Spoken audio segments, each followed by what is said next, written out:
Today I'm going to be canning tomatoes with this 1950s cookbook entitled Kerr Home Canning Book, originally 25 cents. There are so many cute pictures in here, and there's even an introductory welcoming little letter at the front, which is very cute. I'm not going to take time to read it now, but basically it's advocating how great their product was. And there are so many cute pictures. Even this one across the page is very cute.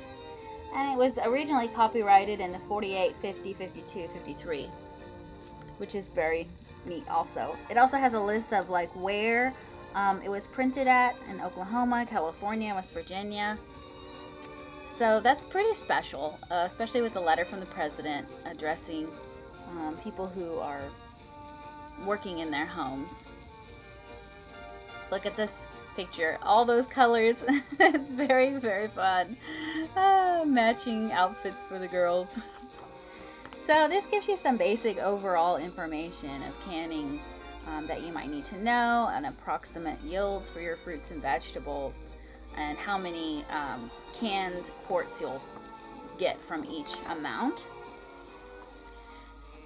And then on the next page, it just shows the method of processing, right? And you've got a lot of pictures to look at, and you can see kind of how to pack things properly and clear off the lid part, which is handy. So a lot of information to be read here. And then the process and how to go about that, whether you're using water bath canning, which is what I did because I don't have a pressure cooker or whatever. So then I read these instructions to kind of know what to expect, and they put really cute little pictures throughout.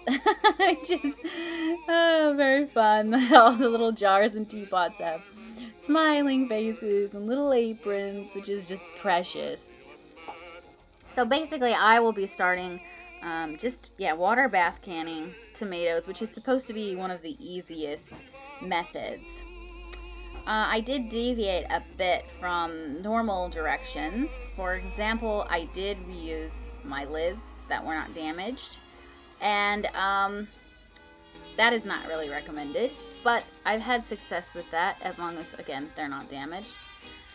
Also, I didn't have a lot of extra space to keep the jars after being sterilized in the water, so I ended up having to take them out to dry so that I could use that as my, for the tomatoes, to blanch those as well. Anyway, so here we have the basic instructions for each item and the timetable. So what we're going to do, tomatoes, and they're going to need a boil for 35 minutes. We're going to scald them for half a minute, cold dip them, peel, core, quarter, pack, and then 35 minutes. And here's all of my supplies and the tomatoes that I have. They're not many, I know, but enough for an experience, I guess. I ended up needing only 2 jars because these are very large. Alright, so I've got my water heating and boiling so that I can really make sure that these jars are excellently cleaned and the lids are in simmering water. And time for a cup of coffee while I wait for that to finish and review the instructions to make sure that I read everything properly. So then I scalded the tomatoes for a bit over half a minute, actually, because they were a bit thick, and peeled and cored and stuffed and packed and put salt, and then waited 35 minutes for them to boil. And look, I got 2 jars out of all those tomatoes. Very fun experience. Alright, I've just got to date them. Thank you so much, as always, for watching. I hope you enjoyed it.